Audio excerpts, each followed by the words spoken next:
In this video, we are going to talk about gonadal and placental hormones, and we're not going to go into a ton of detail here because we'll talk in a lot more detail about these different reproductive hormones when we actually cover the reproductive system itself, but we'll briefly introduce them right now.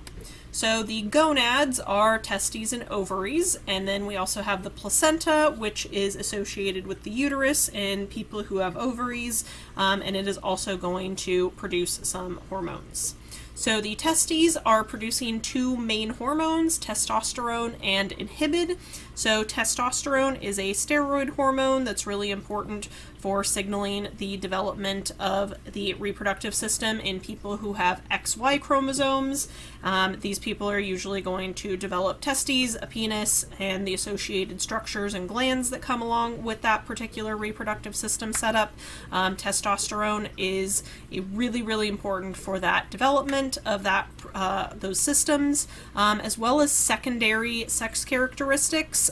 So people who produce a lot of testosterone are typically going to end up with deeper voices. They're going to have a little bit larger bones. They're going to have facial hair more likely.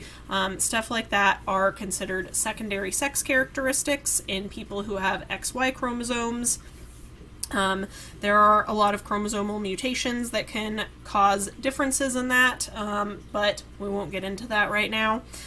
So that is testosterone. It's also going to control sperm production. So too little testosterone is going to negatively impact sperm production and stuff like that, among other things. The testes are also producing inhibin, which is going to inhibit the release of follicle stimulating hormone from the pituitary gland, and that FSH is going to control that testosterone production. So we do need to have that inhibition mechanism to kind of slow down that testosterone production in some cases, because we don't always need massive amounts of testosterone being produced. There is testosterone produced in the ovaries that are typically going to be found in people who have XX chromosomes, but it's going to be in much smaller quantities coming out of the ovaries, and so it's not going to lead to that deepened voice and a lot of extra body and facial hair and increased muscle mass and stuff like that, because it's in such small quantities. So the ovaries are primarily making estrogens and progesterone. There are multiple types of estrogen, but there is only one type of progesterone as far as we know at this point in time. These are coming from the ovaries, typically found in people who have XX chromosomes. They're going to have ovaries and a uterus and vaginal canal and stuff like that. So these are also going to trigger development of secondary sexual characteristics. In this case, we're looking more for increased adipose tissue, development of breast tissue, and the ability to maintain a pregnancy. So those are the secondary sex characteristics associated with estrogens and progesterone. Estrogens are estradiol, esterol, and esterone. So those are our three main estrogens. They are, again, going to help with that secondary sex characteristic, as well as triggering the development of the reproductive system structures for these individuals, as well as helping with the regulation of the menstrual cycle.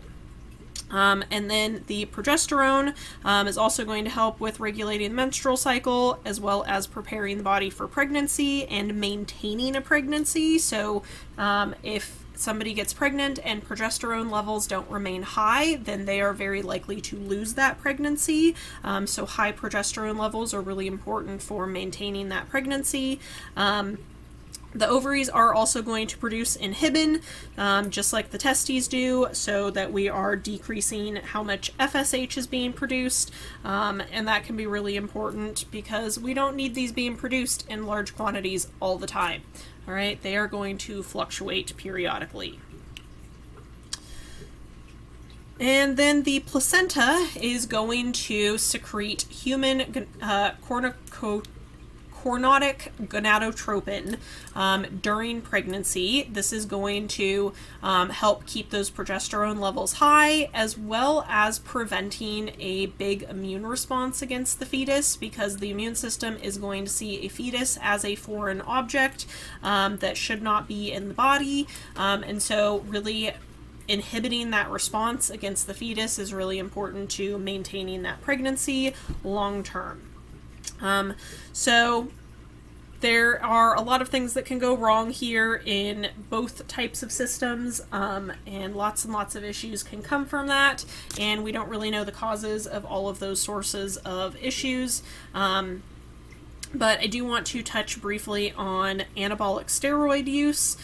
So our endocrine system has long been exploited for unethical purposes.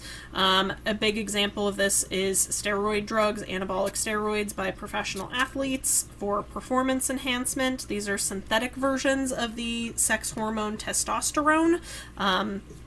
So boosting these levels, they're going to really dramatically increase muscle mass. And there's also synthetic versions of human growth hormone to help build muscle mass. And this is banned in all major collegiate and professional organizations in the United States because they do give an unfair advantage to athletes who use them. But they can have really, really dangerous side effects. And I don't think it's really worth it to risk those side effects just to get some increased muscle mass a little bit faster. They can increase cholesterol levels, increase blood pressure. They're going to damage the liver with long-term use. Having those long-term altered testosterone levels, because if you're taking synthetic testosterone, then your body is going to stop producing it naturally, because this is also that negative feedback loop. So high testosterone levels is going to signal the hypothalamus and pituitary gland to not do that FSH release, and so your body is going to stop producing this testosterone naturally.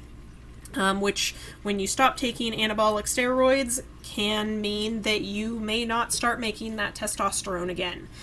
Some people will start to make it again after a period of time, but that can be months to years if that production is restored.